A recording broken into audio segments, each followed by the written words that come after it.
Congratulations on the purchase of your new home. Hi, I'm Anna. I'm the video production manager for associate broker, Wes Brooks, of RE/MAX Eclipse. I'm just here today to mention a few basic items about your closing and the following month. The first thing I want to mention is occupancy.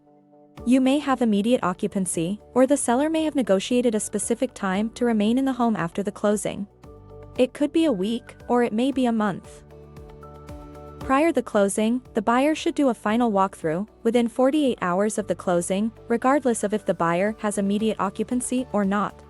Closing in the afternoon, allowing a same-day walkthrough is often a good idea. However, if a morning closing is preferred, or timing doesn't allow, a walkthrough should still be performed within 48 hours prior to the closing.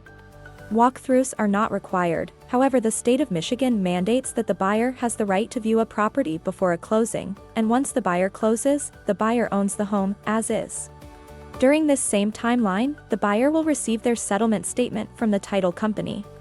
This statement will define every dime within the transaction. If the buyer needs to supply funds to the closing, the amount required will be on the statement. These funds will need to be in a certified check. Cash or personal checks are not accepted at a closing. Next, let's talk about buyers with immediate occupancy. This buyer should have had the water meter read just prior to the closing by the local water department if they have city or municipal water and sewer. This buyer needs to contact all of the utility and service companies to the home, such as gas, electric, cable and any other service providers that they may need. The mail should be scheduled to be forwarded. Some may have internet or an alarm or some type of security system that needs to be connected as well. That covers most of the tasks at hand just prior to the closing. Now, for the actual closing. Typically, but not always, there will be two title companies. One for the seller and one for the buyer. We call these split closings. Each title representative will explain all of the paperwork.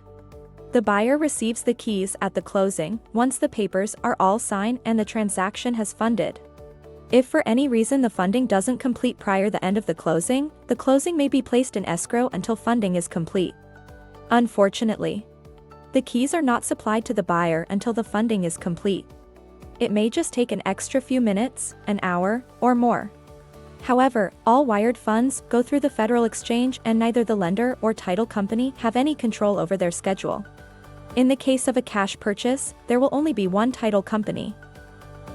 So far, the biggest difference between an immediate occupancy and a seller remaining in the home after the closing is, typically the seller will pay the buyer rent based on a daily rate of the buyer's principal, interest, taxes and insurance, referred to as PITI.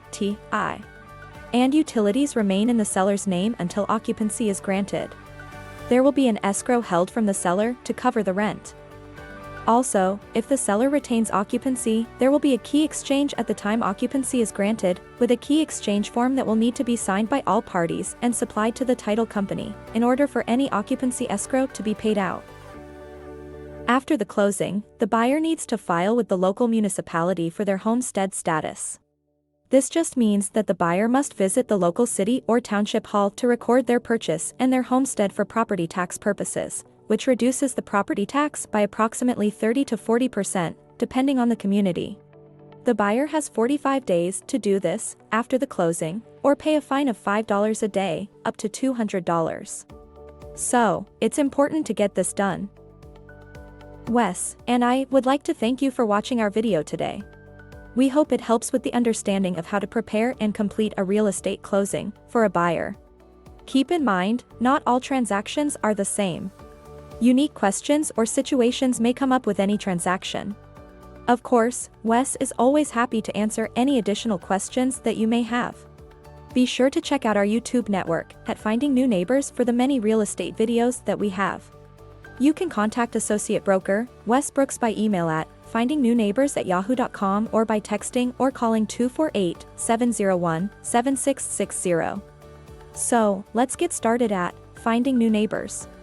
Wes is looking forward to seeing you at the closing.